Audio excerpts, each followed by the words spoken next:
Welcome friends, good morning. সবাই কেমন আছেন? আমি এখানে খুব ভালো আছি। Welcome back to my channel crazy shits Bangla. তো আমি রয়েছি এখন ফতেহপুর সিকরিতে। মোগল এম্পায়ারের একটা খুব ইম্পর্টেন্ট জায়গা। সিকরি এখানের গ্রামের নাম। ফতেহ মানে বিজয়।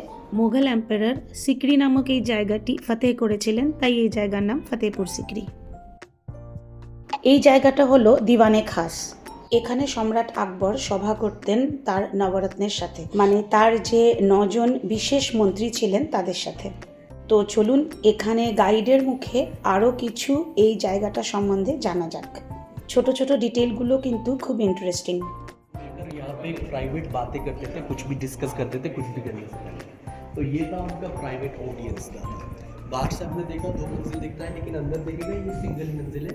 बीच में ये बहुत सुंदर स्टोन का पिलर बनाया, one piece stone there is no joint. जैसे कि 600 साल पहले मशीनी काम नहीं था, ये हाथ की कारीगरी थी। इस पिलर के ऊपर आप देख सकता है बहुत सुंदर जो डिजाइन दिया है ना, can you see the lining beautiful. ये पर्शियन धर्म का रिलीजन आर्किटेक्चर है। और उसके नीचे जो बहुत सुंदर जो बॉर्डर बना है ये इंडो इस्लामिक। इसके नीचे दादाजी जो लोटस दिखता है ना, लोटस फ्लावर, ये लोटस हिंदू धर्म का आर्किटेक्चर दिया है। लास्ट में ये है मुगल आर्किटेक्चर। एक्चुअली में यहाँ पे आप लोग सारा धर्म का आर्किटेक्चर देख सकता है, क्योंकि मैंने बताया अकबर जो था वो मुस्लिम राजा था, लेकिन उनका 3 ठो रानी अलग अलग धर्म से थी, तो वो सारा धर्म को फॉलो करता है। यस, पुरुषोत्तम दास जी यहाँ बीच में बैठते थे। देखो जैसे राजा अकबर अपना भविष्य के बारे में उनसे पूछते थे, वो लोग जैसा गोटा होता है ना, गोटी जैसे चलता था, जैसे आगे भविष्य के बारे में पता करता था, तो यहाँ पे वो चाल चलने के बाद राजा के भविष्य के बारे में बताते थे। So which time is best for you before war in war दीदी। This is trunk of Ganesha.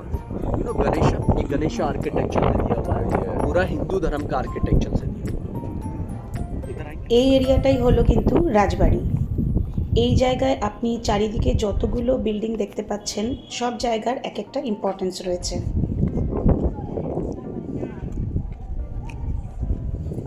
Bharat वाला महल जो बना है इसको बोलते हैं पंच महल। यू नो पंच को ना 5 बोलते हैं, तो ये 5 इमारत के साथ महल बना है। इसको चारों दिशा से खुला हुआ रखा है, पिलर बाय पिलर इसको सपोर्ट किया। एक्चुअली में दादा इसका जो ये इस्तेमाल होता था वो गर्मियों में होता था, क्योंकि गर्मियों में ना टेम्परेचर बढ़ता था मई जून में, तो राजा रानी वहाँ इस बिल्डिंग के ऊपर जाकर बैठते थे। और इसके पीछे एक पानी का झील था, उस झील के जरिए जब ठंडी हवा चलता था तो वो लोग ठंडी हवा का आनंद लेते थे। तो इसके लिए इसको हवा महल भी बोलते हैं, लेकिन रियल हवा महल वो जयपुर शहर में है। जो उनकी पहली बीवी थी चांद बीबी सुल्ताना मैम साहब, वो ऊपर से चढ़कर चांद देखा करती थी। और जो तीसरी रानी थी महारानी जोधाबाई, वो वहाँ से सूरज को जल भी चढ़ा है। जो बॉक्स है ना, लाइक ये बॉक्स और वो जो क्रॉस बॉक्स बने हुए हैं, ऐसा चारों दिशा में बना। ये लूडो के जैसा एक गेम है, इसे 64 गेम है। तो दादा इस खड़े हो, हाँ, ये दादा वो दौर में बादशाह अकबर इस गेम को खेलते थे। उनके पास ना काफ़ी सारी दासियाँ होती थी हारेम से। वो दासियाँ कलरफुल कपड़े पहनती थी और गोटी की तरह बॉक्स में जाके रुकता गार्डन बना था। वो ये है दीवाने आम, मैंने आपको दिखाया दीवाने खास उस तरफ से है। हाँ, उस तरफ से दीवाने आम था। ये आम जनता के लिए होता था, क्योंकि मुगल सम्राट अकबर इस बिल्डिंग में वहाँ जाकर बैठते थे। फ्रंट पे सभा इकट्ठी होती थी गार्डन में। जैसे लोगों को कोई भी प्रॉब्लम होता था, अकबर राजा उनकी फरियाद सुनकर फैसला किया। स्पेशल तालाब ये पॉइंट था, तो ये स्पेशल पॉइंट था दीदी। उस दौर में यहाँ पे गुलाब जल रखते थे ताकि अच्छी खुशबू महल को मिलती थी। और ये बीच में जो जगह बनी है पॉइंट के बीच में, ये तानसेन जी के गाने की जगह है। तानसेन जी थे अब बहुत ही फेमस सिंगर, वो बीच में गाना गाते थे दीपक राग। कहा जाता है दीदी कि जब दीपक राग गाते थे तो छोटे छोटे दीपक बीच में होते थे, वो दीपक उनके गाने के साथ जलते थे। और उनके पास दूसरे सिंगर थे दादा, जिनका नाम था बेजू बाबरा। जब बेजू बाबरा जी की बारी आती थी, वो गाते थे मेक मल्हार, तो बारिश होने लगती थी। अक्सर दोनों के बीच यहाँ कंपटीशन होता था। राजा वहाँ सामने बिल्डिंग में बैठकर उनका गाना सुनकर एंजॉय, तो ये था उनके एंजॉय करने का। और उनकी जो काफ़ी हारेम्स भी थी, वो यहाँ पर डांसिंग प्रोग्राम भी करती थी, तो राजा अकबर उनका डांसिंग करते थे, महल दिखा था। मुस्लिम रानी का महल। उस दौर में दीदी ये सबसे एक्सपेंसिव महल था, क्योंकि मुस्लिम रानी को ना खूबसूरती का बहुत शौक था, इसलिए राजा ने बहुत सुंदर महल यहाँ बनाया। मैं आपको इसकी सुंदरता दिखाऊँ। So Didi, you can see the beauty of palace here. You can see beautiful pomegranate. ये तुर्कियन फूड है। And you can see this is beautiful lining, this symbol of Persian and beautiful lotus border. And यहाँ पे आप देखें, ये बहुत सुंदर अंगूर का डिजाइन बनाया हुआ है। यहाँ पे ये लोटस बना है।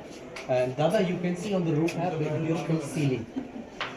इसके चारों दिशा में आप देखेंगे बहुत सुंदर बॉर्डर का डिज़ाइन दिया। तो ये उस दौर में ना बहुत सुंदर और बहुत एक्सपेंसिव था, क्योंकि इसको चारों दिशा में बहुत सुंदर कारीगरी के साथ किया गया है। उस दौर में ये सारा बहुत एक्सपेंसिव कारीगरी था। स्टार ऑफ डेविड है ना? हाँ, डेविड स्टार। और सामने आप देखेंगे हिंदू सिंबल भी दिया है। जो बॉर्डर बना है ना दीदी, बॉर्डर, ये बॉर्डर स्वस्तिका है जो हिंदू सिंबल है। कहाँ पर है? हाँ, ये जो बॉर्डर बना है, ये पेंटिंग के ऊपर एक लाइनिंग बनी है, ब्यूटीफुल बॉर्डर चारों ओर, ये स्वस्तिका है दादा।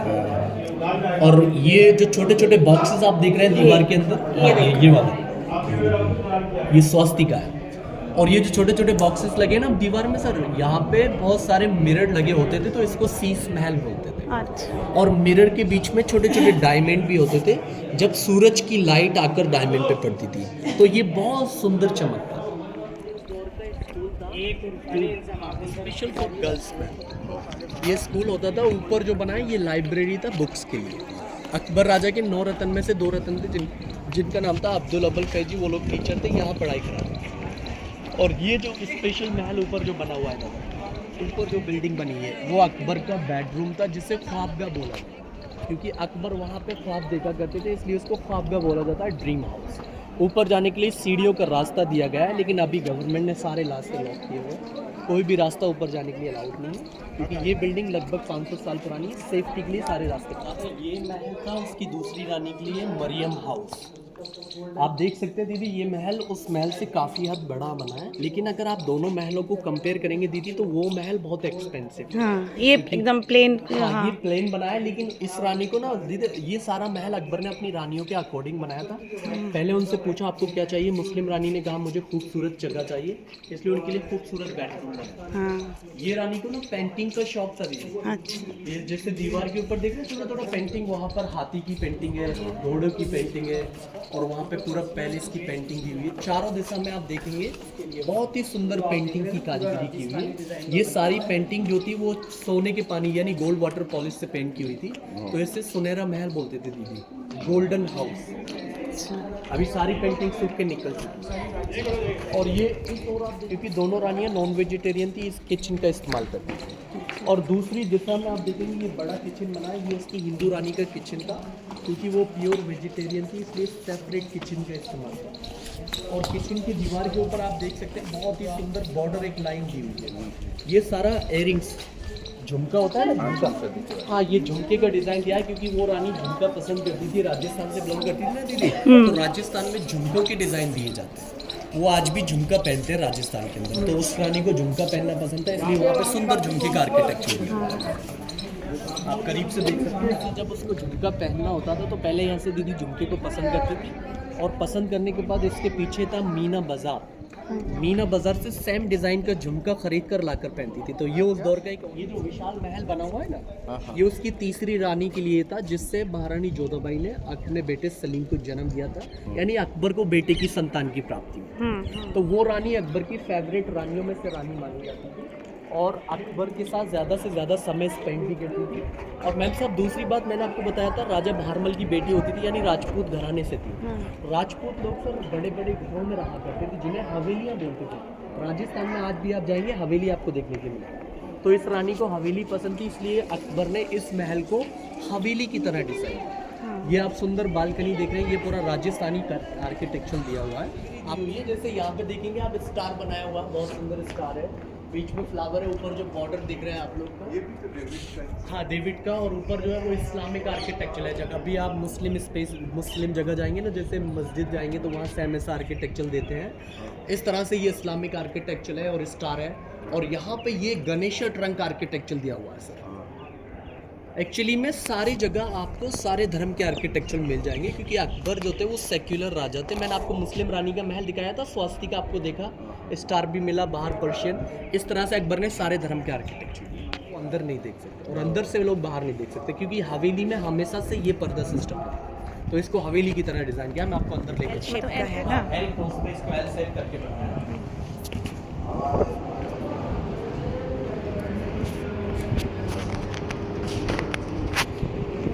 ये सामने जो बना है मैम साहब, ये उनका गर्मियों में रहने के लिए समर बेडरूम बना हुआ है। इस बेडरूम में जो पीछे है दीवार नहीं दी है, खाली वहाँ पे बहुत सुंदर जालियाँ बनाई है। मैंने आपको बताया था पीछे एक पानी का झील था, उसके झील के जरिए ठंडी हवाएं चलती थी, जाली के ऊपर जरिए ठंडी हवा अंदर आती थी, तो वो रानी गर्मियों में ठंडी हवा का आनंद ले रही है। ये महल को साउथ की दिशा में बनाया हुआ है। सूरज ईस्ट से निकलता है दादा और वेस्ट में जाके छुप जाता है। जैसे सूरज की जो लाइट इस महल पे पड़ती थी तो उसके अकॉर्डिंग वो गर्म फील करती थी, क्योंकि ये चारों दिशा से क्लोज था। इस तरह से इन दोनों का फर्क है। सामने जो देख रहे हैं वो है कृष्णा जी का मंदिर। वहाँ पे पूजा करती थी, जब पूजा करके वापस लौटती थी। बीच में दीदी दिख रहा है, यहाँ पे तुलसी का पौधा था, यहाँ पौधे में पानी देती थी हस्बैंड की लंबी लाइफ। और इसके चारों ओर आप देखेंगे छोटे छोटे क्वार्टर बने हुए हैं। आप देखेंगे यहाँ पीछे भी क्वार्टर बना हुआ है, ये डबल मंजिल क्वार्टर है। ये उनके दासियों के महल थे, क्योंकि महारानी जोधाबाई के पास काफ़ी सारी दासियाँ थी। 84 दासियाँ वो अपने महल आमिर के किले से लेकर आई थी अपने से। तो इस तरह से यहाँ पे दासियाँ रहती थी, और अकबर का बेटा जो जहांगीर था वो भी अपनी माँ के साथ यहाँ रहता था। वो दासियाँ उसके ख्याल के लिए यहाँ रहती थी। और वो जो ब्लू कलर का जो आपको दिख रहा है, लोगों को देखने में वो कलर लगता है, लेकिन वो ओरिजिनल टाइल्स है सर, ब्लू टाइल्स जो इजिप्ट से मंगाए हुए। ये ओरिजिनल ओरिजिनल स्टोन है सर, जो 450-500 साल के बाद भी आपको दिख रहा है। अभी वो वहाँ पे सूरज की लाइट नहीं है तो आपको नॉर्मल दिख रहा है। आप इस महल के ऊपर देखेंगे ना तो सूरज की लाइट से इस तरह से रिफ्लेक्शन करता है, जैसे मिरर चमकता है। तो ये था दीदी महारानी जोधाबाई का महल। अभी हम लोग का राजबाड़ी जो है वो कंप्लीट। এটা থার্ড টাইম আমি ফতেপুর সিকরি দেখতে এসেছি। আমার মনে আছে প্রথমবার আমি এসেছিলাম যখন আমি ক্লাস 7-এ পড়ি। এত ভালো করে বাপি ডেসক্রাইব করেছিল যে আমার মোগল এম্পারার্সদের নাম একদম মুখস্থ হয়ে গিয়েছিল। এখন খুব সম্ভব মোগল সাম্রাজ্য স্কুল কারিকুলামে নেই, কিন্তু এই সাম্রাজ্যের অনেক কিছু ইন্টারেস্টিং ফ্যাক্টস আছে। প্রতি ভিজিটেই কিছু নতুন নতুন জিনিস জানতে পারছি। दौर का ये वीआईपी महल माना था। तो यहाँ पे सोल्जर होते थे, उनकी विदाउट परमिशन के लोगों को एंट्री नहीं मिलती थी। यहाँ पहले उनका एंट्री है। और इसके बाहर की ओर जो बिल्डिंग आप देख रहे हैं सर, अकबर के जैसे 9 मंत्रियों में से एक मंत्री और थे जिनका नाम था राजा टोटल मल। टोटल मल का हाउस वो बना है। राजा टोटल मल जो थे वो लोगों से टैक्स लिया करते थे, फाइनेंस मिनिस्टर वो। तो इसको रिकॉर्ड ऑफिस बोलते हैं। और वो सामने जो गुंबद आपको दिख रहा है, can you see that from, वो है फतेहपुर। वो जो लास्ट में था वो फतेहपुर है दादा। मैंने बताया फतेहपुर जो है वो धार्मिक स्थल है। अभी हम लोग वहीं पर जाएंगे थोड़ा। রাজা টোটাল মলের রেকর্ড রাখার বিল্ডিংটা আমরা বাইরের থেকেও আরও একবার দেখব।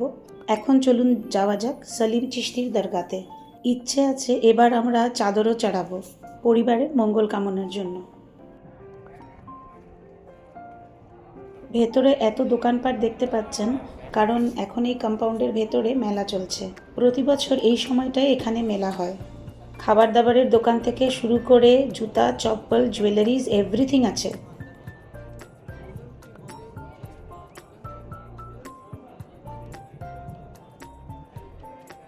ये सारा जो एरिया देख रहे हैं ये फतेहपुर का है दीदी। इसे फतेहपुर बोलते हैं। सीकरी मैंने आपको पहले दिखाया था, दोनों को मिला के हम फतेहपुर सीकरी बोलते हैं। अभी जिस गेट से हमने एंट्री की सर उसे बोलते हैं बादशाही दरवाजा। मुगल सम्राट अकबर और उसकी फैमिली के लोग उसी गेट से अंदर आते थे। और सामने जो बिल्डिंग बनी है सर, ये सामने जो बनी है इसे बोलते हैं जामा। यू नो जुमा इज फ्राइडे, फ्राइडे। अकबर वहाँ प्रे करते थे दीदी, लेकिन आज भी 5 टाइम प्रे होता है। यहाँ के लोकल लोग यहाँ 5 टाइम प्रे करते हैं। तो ये एक लोकल पब्लिक प्लेस है। सामने ये दरवाज़ा है, बुलंद दरवाज़ा इसको बोलते हैं। ये बुलंद दरवाज़ा लोकल पब्लिक के आने और जाने के लिए इस्तेमाल होता था। इसके बाद आज भी सारा लोकल आने जाने सकता है। और जो वाइट वाली बिल्डिंग है ना साथी वहाँ सामने, यही अकबर के धर्म जी की दरगाह है साथी, जिनके बारे में मैंने बताया। इनका नाम है शेख सलीम चिश्ती। वो कहते हैं दीदी के सहन से सर झुकाते हैं और तकदीरें बदल जाती हैं। और फतेहपुर सीकरी सिर्फ वो आते हैं जिन्हें बाबा बुलाते हैं। और ये सारी समाधियाँ बाबा गुरुजी के वंश के लोगों की है। मैंने आपको बताया था बाबा गुरुजी के वंश के लोग जीवित हैं, 16 जनरेशन के लोग। वो इस बिल्डिंग के पीछे रहते हैं। उनके पास में परमिशन है, अगर आज भी उनमें से किसी की डेथ होती है तो यहाँ समाधि बनी है। बाहर की ओर जितनी समाधि बनी है ये सारी जेंट्स की समाधि है। और अंदर जो रेड बिल्डिंग में बनी है वो सारी लेडीज़ की समाधि है। बिकॉज यू नो लेडीज लोग जो है कपड़े हमारे करते हैं पर्दा जिसे हिजाब। तो बादशाह अकबर जो थे वो रिस्पेक्टफुल आदमी थे, सारे धर्म का रिस्पेक्ट करते थे, इसलिए अंदर बनाया लेडीज और बाहर जेंट्स। এই ভেতরের দিকে যেগুলো কবর দেখা যাচ্ছে সেগুলো হলো শেখ সলিম চিশতির পরিবারের মেয়েদের, মানে লেডিসদের কবর, আর বাইরের দিকে যেগুলো কবর দেখতে পেলেন সেগুলো ওনার পরিবারের জেন্টসদের কবর। लेकिन बाहर की मतलब वन पीस स्टोन को काट काट के बना हाँ है। एक स्टोन बनाया है, लेकिन उसका जो शेप दिया है वो इतना सुंदर गया है, यहाँ से हम लोग को बाहर दिखता है, लेकिन हम बाहर से देखेंगे तो हमें अंदर नहीं दिखता। ये अच्छा। जस्ट लाइक वन साइड में, और ये अंदर की ओर देख रहे हैं, ये दीवार पूरी बीच में से खाली है, बीच में से खाली है, पीछे से पूरी हुई है। जब पीछे हवा आती है ना, विंडो में टकरा कर दीवार में अंदर होकर यहाँ से पास होता है, तो ये उस जमाने का नेचुरल एसी है स्टोन है। এই জায়গাটা अनारकली रिलेटेड। लेकिन अकबर ने यहाँ पे दीवार खड़ा किया है और इसको पत्थर स्टोन से कवर कर दिया, अच्छा। और लोगों को कह दिया अनारकली को हमेशा के लिए दीवारों के अंदर बंद कर दिया, यानी उसकी समाधि बना। लेकिन अकबर बहुत ही ग्रेट राजाओं में माने जाते थे, तो अकबर ने ये रास्ता उस जमाने का एक सीक्रेट रास्ता था, इसी रास्ते के जरिए अनारकली को लाहौर भेजा। और सलीम की शादी कराई दी थी नूरजहां से, नूरजहां जोधपुर की रहने वाली थी, जिनसे बेटा हुआ शाहजहां। तो उसी समय से बंदे, कुछ लोग आज भी यही समझते हैं अनारकली को बंद कर, लेकिन अकबर ने अनारकली को लाहौर की ओर भेजा। এটাই হলো শেখ সলিম চিশতির দরগা।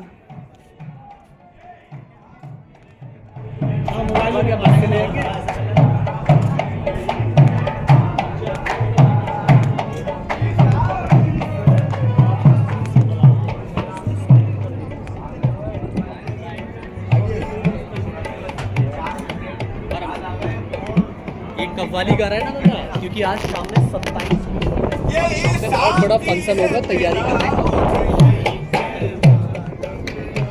अरे महशर जो बटे जाम शनासारों को, अरे महशर जो बटे जाम शनासारों को, उस घड़ी रात तेरे हाथ हमारी साथ आ जाओ।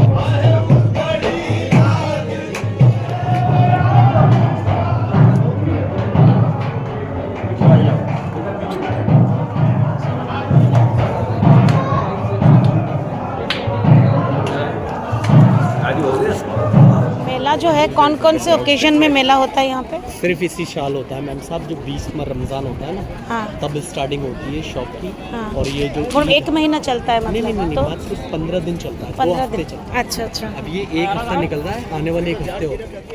यही यहाँ का सैंडस्टोन आगरा के लाल किले में भी दिया है, और दिल्ली के रेड फोर्ट में भी यही यहाँ से लाल किले में यहाँ पे दिया, यहाँ से लेकर दिया।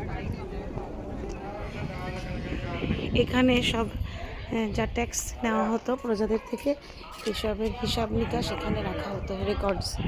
हम दूसरी तरफ से आ रहे हैं ना, ये हाँ, बाहर हाँ, वाला हाँ। रास्ता है, बाहर बाहर से अच्छा जाने अच्छा, हाँ हाँ हाँ। का। ये अभी हम पहुंच गए जहाँ से हमने एंट्री की हाँ, थी, हाँ, जिसे दीवाने आम के बोलते तरफ हैं, से, हाँ, हाँ, ये हाँ। दीवाने आम का ये वो द्वार था।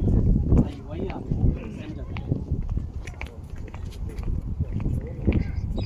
ये बिल्डिंग क्या है पीछे जो टूटा फूटा है? ये उस दौर के शाही हमाम हुआ करते थे, हमाम यानी तरकीज बात, नहाने धोने की जगह हुआ करती थी। अच्छा हाँ। ये पूरा खंडर हो चुका है, पहले महल में नहीं हुआ करते थे, हमेशा महल के बाहर हुआ बाहर, करते थे हाँ, हमाम।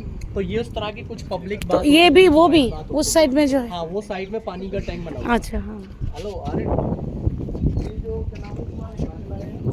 ये पानी का टंकी एरिया और इधर नहाने की एरिया। চলে আসলাম আমরা দিওয়ানে আম এরিয়াতে। ওইখানে বসতেন সম্রাট, আর এই পুরো এরিয়াতে সভা লাগতো জেনারেল পাবলিকের সাথে।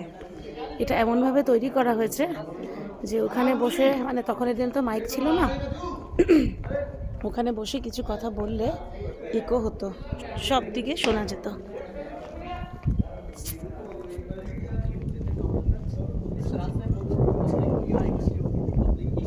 फैसला किया करते थे, और हाथी जो था ना, वो स्पेशल हाथी को टाइट करा जाता था, वो रिंग में आपको दिखाता हूँ, इधर आते हैं। वो रिंग आज भी लगी हुई है, सारी